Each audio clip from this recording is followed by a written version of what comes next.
So here we are. Episode 2. I think I figured out most of the video glitches here. It should be in 1080, 720 at the very least. But this is sort of a learn as we go process. For example, this time I took notes. I have for Westworld episode 2.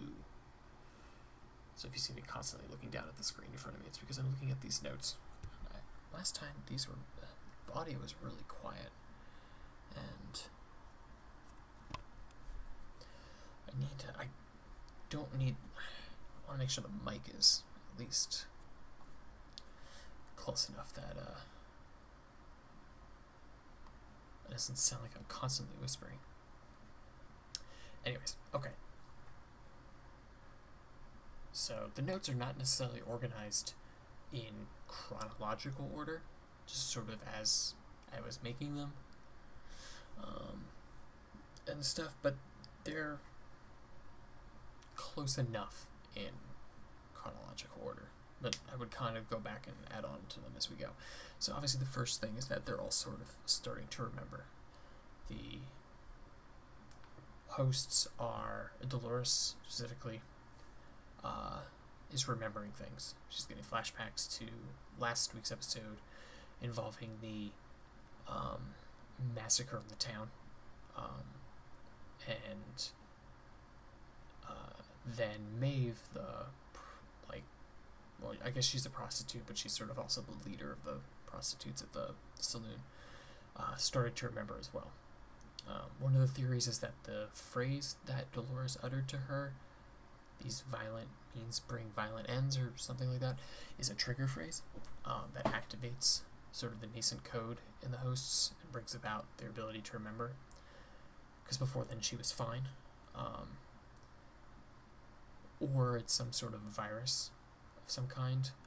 Westworld, the original movie, was based on the concept of a computer virus. It was one of the very first movies to do that. And so this may be taking the concept very literally. So yeah, so one by one they're all kind of starting to remember.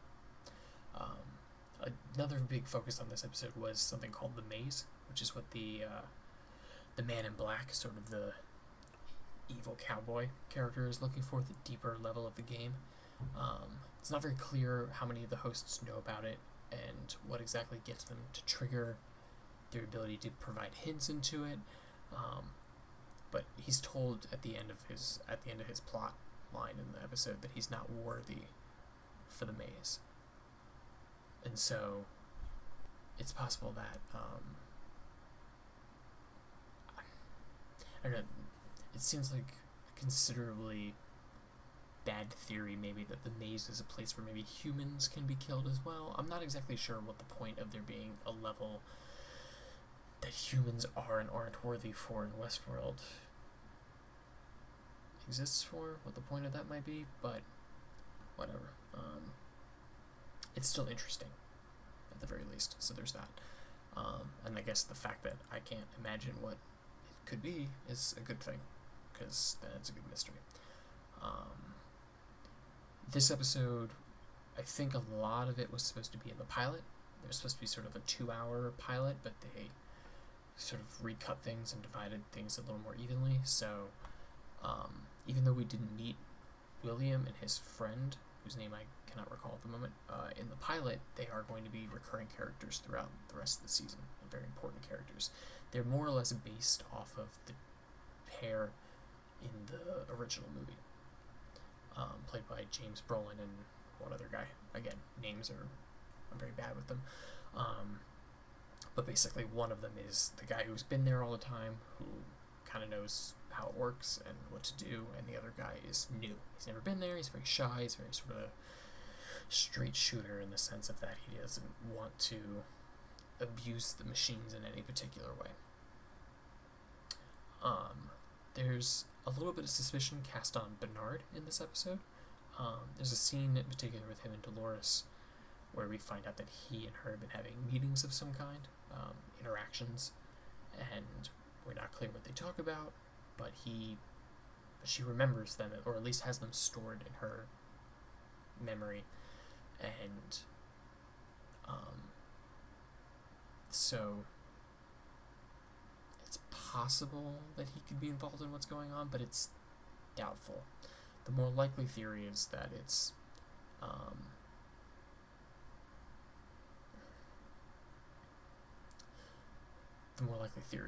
Ford.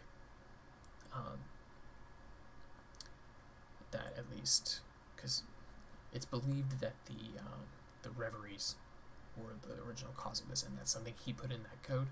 But he also can control them. He seemed like, at the very least, they know to listen to him in a way that they don't listen to anybody else. So, I would be like, there's one particular part where he's in the mountains, and a rattlesnake comes across his path, and he's able to stop it from attacking him. He's able to redirect it. He's able to hold it back, like just by looking at it and using his hands. So did he recognize him as the master in, I guess, a way that they wouldn't anybody else? Let's see here.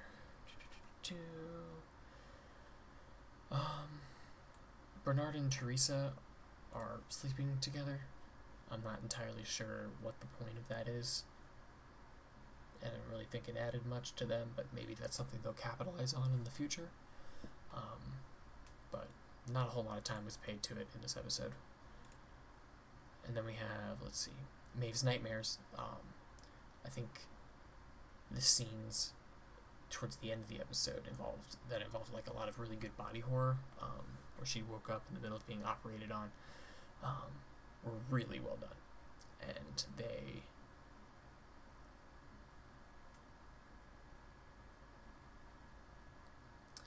they worked to show a bit of how the hosts are treated after they've been used up by the people and stuff like that. So I wonder if, like, James Marsden's character, he was shown having not exactly witnessed what happened to Maeve, but I wouldn't be surprised if he starts to recall memories of that in the next couple of weeks. I believe that she was put in sleep mode and woke up of her own accord. And so I think that's something we'll be seeing a lot more of as well. She will have memories of those events, and piece by piece, obviously they will all start to remember what's going on. The question is, of course, how by the end of the season we don't have something of like a full-scale host rebellion on their hands, unless this is going to be a sort of several season-long thing that they're plotting out here.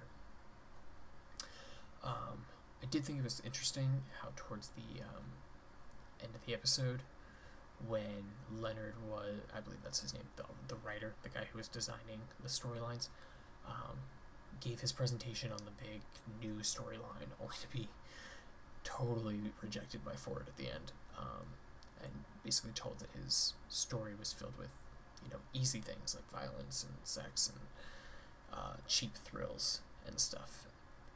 And I think it's the most interesting thing about Westworld so far is that it makes a good commentary on sort of entertainment of the now, video games and television and movies and stuff like that, about how they sort of abuse the most common denominator in order to entertain people.